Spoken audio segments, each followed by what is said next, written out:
What are your thoughts on sleep training?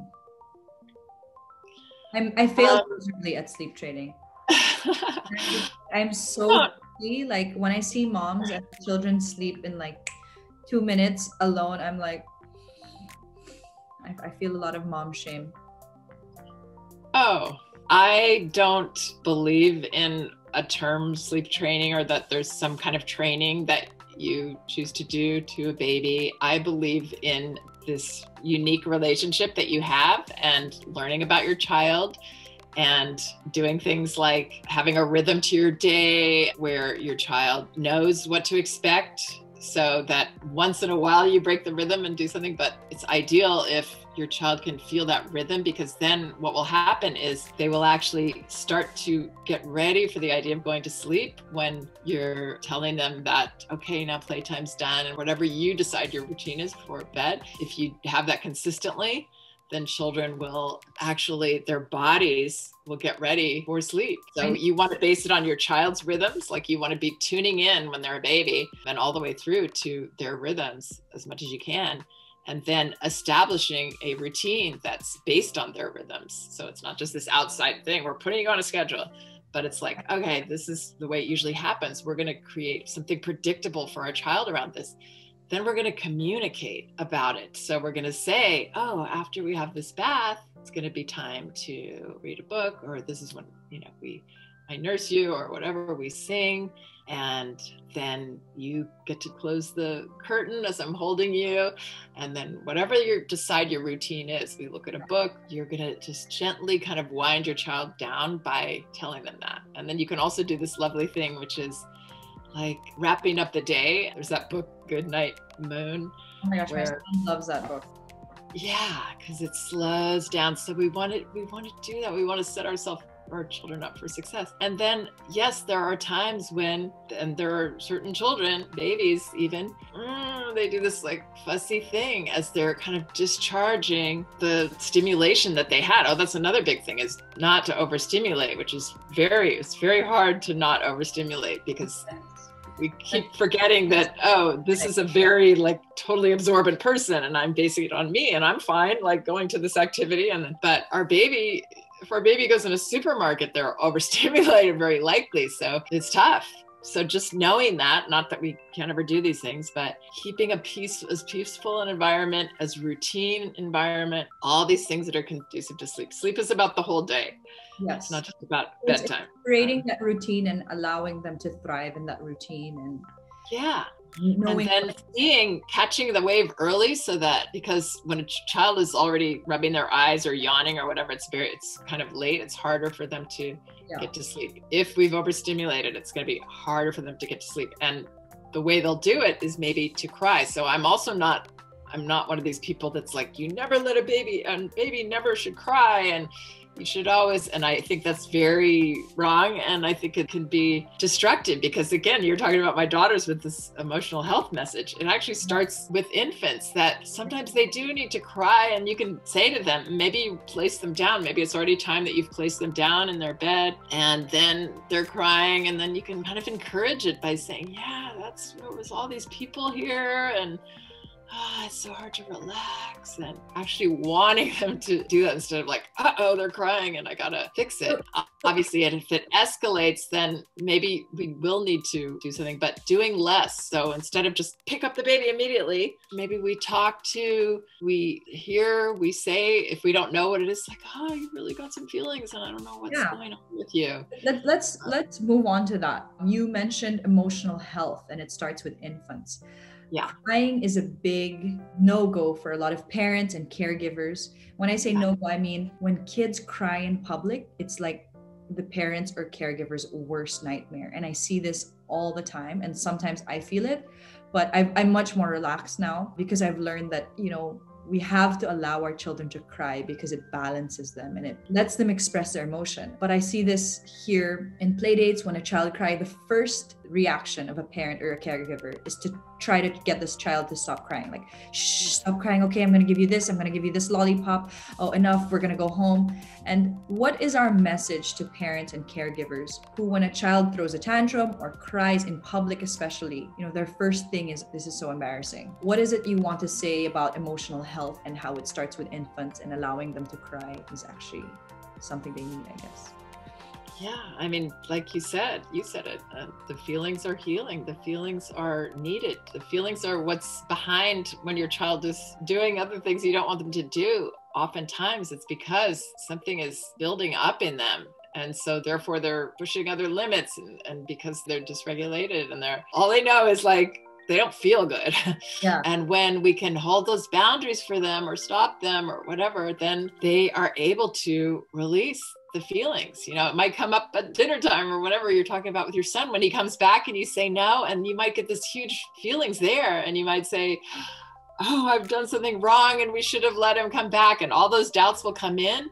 But then you realize, oh my gosh, he slept so well after that because he needed that. That was from his day. That was what happened. It was our limit was very fair and valid. And he knows that too. Children know that. What are some responses that, as a parent or as a caregiver, when our child cries, instead of saying, stop crying, I'm going to give you this, what are some responses we can say to them, so I can give maybe, these are tools that I can help parents?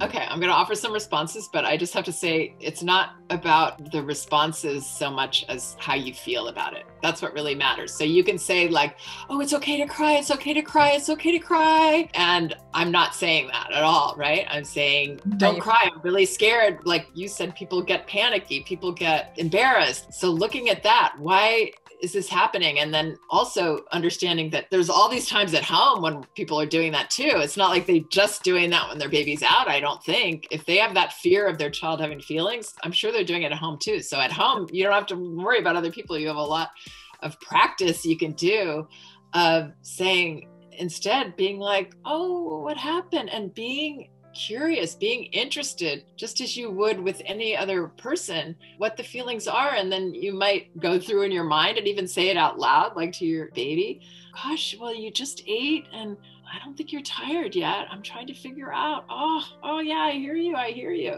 Like one time recently, I had a child who was 9 months old in a group I was doing, and I realized that his diaper was on really, really tight, and he kept like putting his hand there, but he was crying, and like I was right there and I was hearing him and I was connecting with him and like, what's going on? I see you're putting your hand there. Let me see. Is this kind of tight for you? It looks a little tight. And then his mom was able to help him, and sure enough, that's what it was.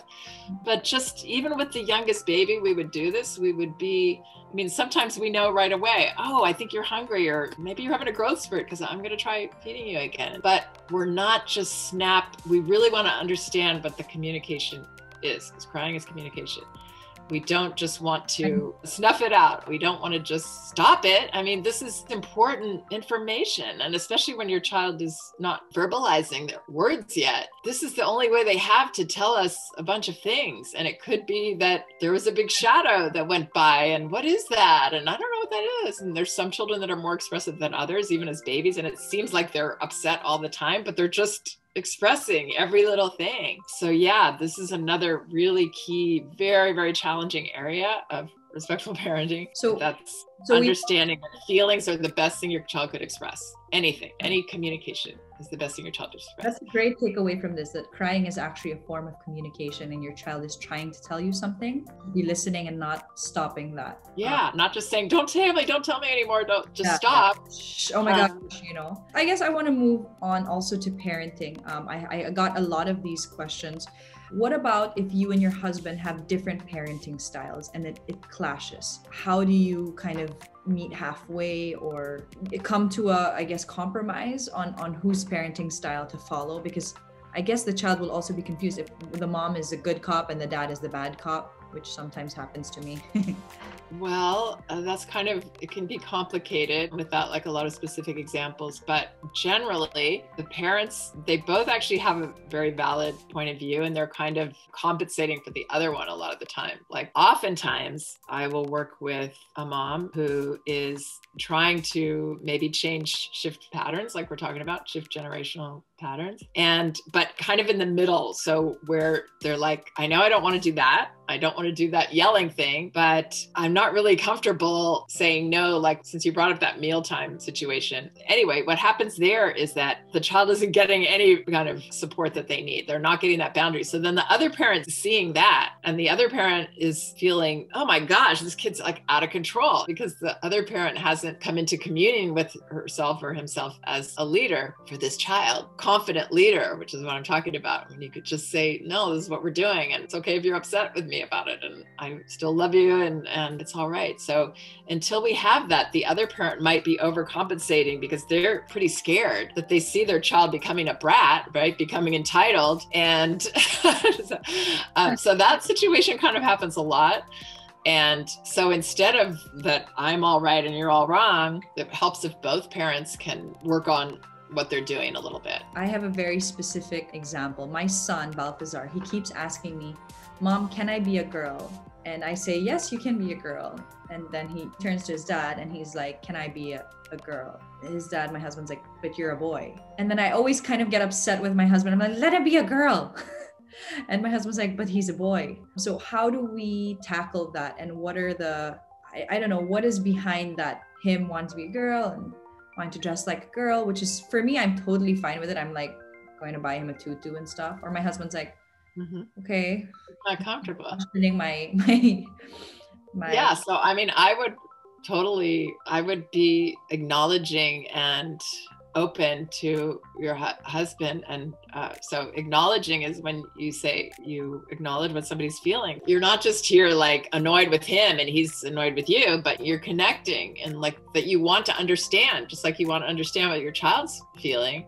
Yeah. And then the same would be with your son. I would say, what do you like about it? Do you like the way it feels when you wear those clothes? Or like, how does it feel to you? Like if you could do it in a way that's totally non-judgmental, totally open. And so you're not, I mean, children don't tell us things when we're, why are you doing this? You know, we've got to be comfortable, which it sounds like that you are on this topic. Yes. And so, yeah, tell us more about that. How you like that? And maybe if his dad heard more about it, it would help him feel better about it too, to understand his point of view. So this is what I kind of meant too with opening up this gift that is our child, that we're learning more and more about how it feels to be them and what they like and what their perspective is on things. And that's much more interesting than trying to control somebody and, you know, tell them what to do and what's okay and what isn't okay. And I mean, we're doing that with the boundaries, but with this kind of exploration, it's an exploration that he's doing right now. Nothing's etched in stone with children. They can change, and hopefully not with us either as adults, by the way. But I could be totally different tomorrow and feel different about it. It's what's going on. So it bonds you with him. Seeing that as like a way to bond and I guess communicate as well. Understand, to connect, and like what's going on. What is that? What does that feel like when he says that? Like, is that sounds like it's upsetting to you? Not judging, being open. That's how you connect. That's how you learn about people. It's comforting for both of you. It's comforting for everybody to fearlessly, you know, because it is, some of these things our children do are scary. I'm not saying this one, but a lot of things children bring up are scary for us. So curiosity is a great attribute for parents. Curiosity.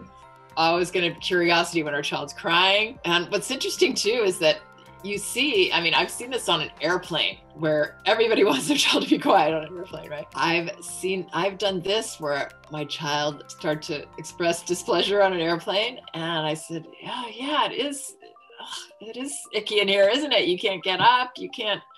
No, we're stuck in these seats and we have to stay here. And it's really half the time they stop, at least half the time they stop because, thank you. You heard me.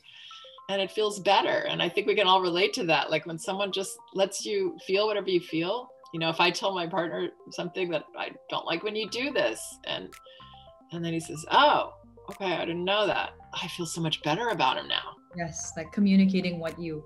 Yeah, my feelings. Right. This bothers me when you're doing this. And instead of me holding it in, which is what I naturally would like to do with adults. But as hold it in, and it festers, and then it's now I'm like, oh, he's such a jerk, you know. I feel like a lot of people can relate to that. It's like, why didn't you do this? And then, you know, there's a whole miscommunication. So I guess, Janet, with everything, you know, I could go on and on and on, but obviously I don't want to take up your Me time. too. Maybe reconvene in a month or 2 months. Yeah. But I just loved your approach on everything. My last question would be, do you ever get mad at your kids? Just for my own sanity. Yes, for sure. Still, and they're adults now. So yes, of course. And I did when they were younger. I was overwhelmed sometimes. Very calm, mad, like I'm mad right now. No. And I wouldn't tell them that unless I needed to explain myself. I would only tell them if I was acting angrily with them, then I would put words to it for them so that they knew, oh, that really made me mad. I lost my temper when I was tired and you did this. And I would want to know, like, I would want to set up my life so that I'm not getting mad a lot. And that's a whole other conversation we can have. With a lot of it's the boundaries, you know, the safe play space keeps us from getting mad at our kids all day long. So there's a lot we can do if we find that we're mad a lot. Usually it's because we're not setting enough boundaries for ourselves, or personal boundaries, or we think every time our child says play with me that we have to play and we don't really want to, and all of that's going to lead to us getting angry at them. So the tools that I got, the kind of framework for life that I got from my mentor, actually helped me to not be mad very often. So that helps. But yeah, we all have our days, we all have our moments, and all we have to do, it's a great learning situation for our child if it happens rarely. We don't want it to happen every day, but if it happens rarely, it's great to explain and let them know this is the reason what happened, and that it's not that you made me mad, because that again is us bring ourselves down to the level of our child's maturity, you know, instead of seeing that, you know, you said this and you wanted that, and I just am so tired and today, and I wasn't in the space to feel comfortable saying no and letting you yell, so I got mad instead, or whatever. So we don't have to go into a whole dialogue about it, but going over it ourselves will really help too, even if that's with our child. And then I'm sorry, and that wasn't right of me. Right. Thank you so much, Janet. Like, I super appreciate this. I really enjoyed this talk, and I learned so much. And I know that all the moms and parents in the Philippines are gonna absolutely enjoy this video. Well, I just hope it helps make your life easier a little bit. That's really all I want to do. I'm gonna practice it this lunchtime. Thank you so much. Yeah. I'll be in touch with you. Okay, great. Thank you. Thank you, Isabel. Have a good day. You too. Have a good night. I'll have a good night. And you have a good day. We look here like so different. We look like day and night here. It's funny. All right. I'll see you soon. All right. See you soon.